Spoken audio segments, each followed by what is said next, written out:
एक अशी यात्रा जी भक्तीच्या पाऊलवाटेने देवाकडे जाते. कोणी शेतकरी, कोणी विद्यार्थी, तर कोणी वृद्ध आजोबा, सगळेच चालत असतात. पायात चप्पल नसते, पण मनात माऊलीचा हात असतो.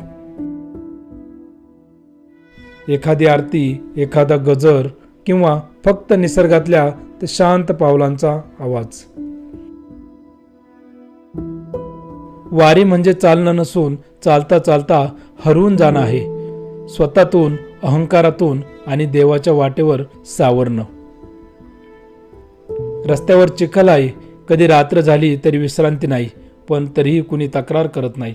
कारण त्या प्रत्येक पावलामध्ये एक आशा आहे की शेवटी तो भेटणार. माझा विठोबा, माझी माऊली. वारी शिकवते माणसाला माणूस म्हणून जगायचं कसं.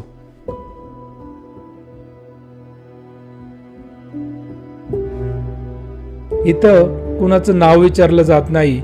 इथे भुकेलेला भाकर, तहानलेल्याला पाणी आणि थकलेल्याला खांद्याला खांदा दिला जातो. वारी जशी पुढे सरकते तशी आतली काळजी, दुःख, निराशा मागं पडतात. फक्त उरतं देवाचं नाव आणि भक्तीचा श्वास. आणि मग एक दिवस जेव्हा दूरवर विठोबाचं मंदिर दिसतं तेव्हा संपूर्ण शरीर थकलेलं असतं, पण मन ते झरझर पावलं टाकतं. म्हणतं, मी आलो माऊली, शेवटी मी आलो.